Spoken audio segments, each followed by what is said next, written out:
د کربلا واقعه چې په کوم وخت کې کېده، په دغه وخت کې حکومت د یزید و، او دا یزید زوی د معاویه رضی الله تعالی عنه دی، او معاویه رضی الله تعالی عنه د لوی شان صحابي دی، کاتب الوحی دی.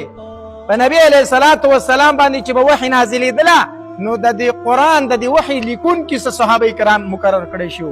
په هغې صحابه کرامو کې یو معاویه رضی الله تعالی عنه هم و چې ده به دا قرآن لیکو، وحی به یې لیکله. اگر چې پلار یې صحابي و خو دا زوی داسې صحیح سړی نه و.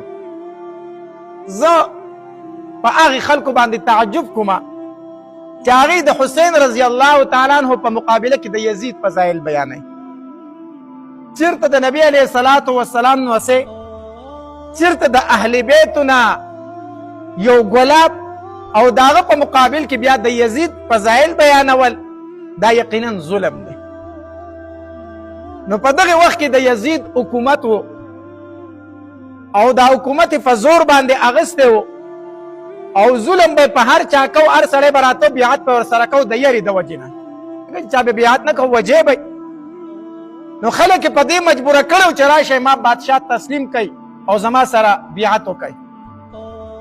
نمبر د حسین رضی الله تعالی عنه راغی، هغه پسې سوال جواب ولیږل، حسین ته ووایه چې راشه او د یزید په لاس باندې بیعت وکړي او د خپل امیر تسلیم کړي، خپل بادشاهي تسلیم کړي.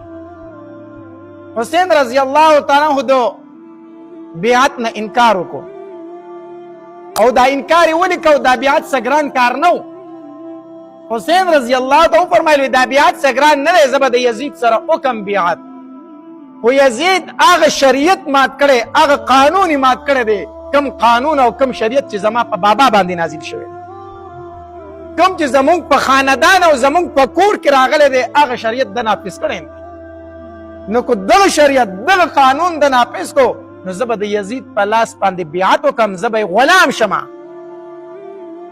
خو ده هغه قانون مات کړی دی، هغه کم څیزونه چې زما په پیغمبر باندې حرام شوي وو، کم څیزونه چې زما پیغمبر حرام ګرځولي وو، هغه د په خپل قانون کې حلال ګرځولي دي. زما د بابا په شریعت کې شراب حرام وو، د په خپل قانون کې شراب حلال ګرځولي دي. زما د بابا په قانون کې زنا نه وه، د په حکومت کې زنا کېږي. زما د بابا په قانون کې ظلم نه و، د په حکومت کې ظلم کېږي. د دې وجې نه زه د یزید سره بیعت کولو ته تیار نه یم. نو دا جنګ شوی په څه باندې دی؟ دې باندې لږ سوچ وکړه. جنګ شوی په دې باندې دی چې حسین رضی الله تعالی فرمایلي زه هغې قانون ته نه یم تیار، کوم قانون چې د قرآن او د حدیث خلاف، هغه قانون نه منم. شوی جنګ په دې دی. فلسفه د کربلا دا ده چې حسین رضی الله تعالی فرمایلي هغه قانون نه منم کوم قانون چې د الله د قانون نه بغاوت کوي. مونږ په دې باندې نه سنیانو سوچ کړی دی او نه پې شیعګانو سوچ کړی دی. شیعګان خو چې 10 محرم شروع شي تورې جامې واغونده او بس ځان ته څپېړه ونیسه او ماتم کوه او هله هله هله بس دغه کوه. کربلا د واقع نه مونږ ته دا پاتې شوي دي چې کله د محرم میاشت شروع شي ته جړاګانې کوه، ویرونه کوه او تورې جامې واغونده او سینه ډبوه. دا د کربلا د واقع نه مونږ ته پاتې شوي دي، دا یې مونږ ته ښودلي دي.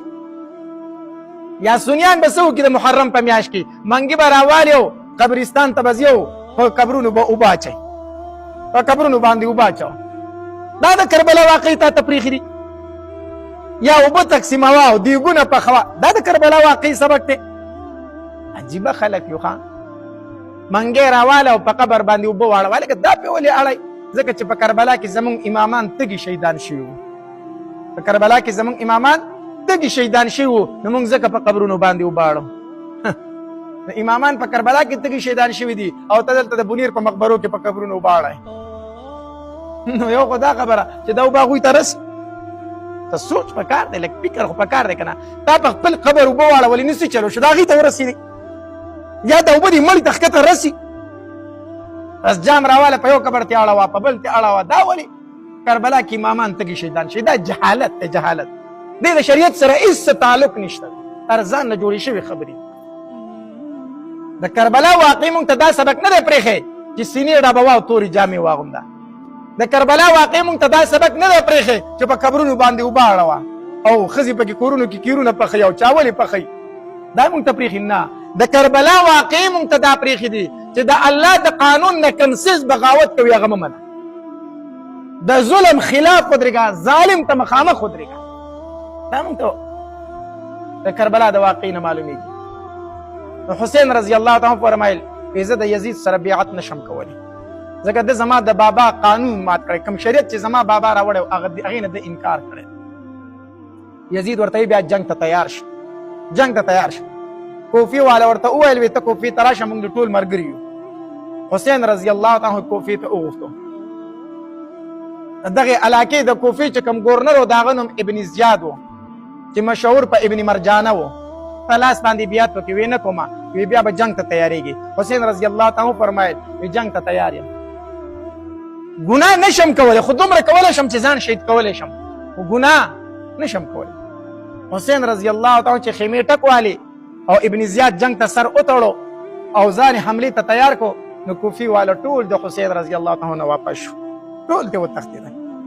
اول یې راغوښتي وو او چې کله جنگ جوړېدو حالات جنگ ته ورسېدل، کوفي والا ته ټول ورستي شو. حسین رضی الله تعالی صرف د خپل خاندان سره د 2 کسانو سره پرېښود.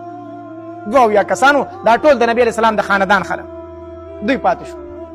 حسین رضی الله تعالی فرمایل اوس یا شهادت دی او یا دغه ظالم ته غاړه کېښودل دي، یا دغه د ګناه قانون قبلول دي. وی نشم کولی، ځان شهید کولی شم، خپل خاندان شهید کولی شم، خو د ګناه په کار کې حصه نشم.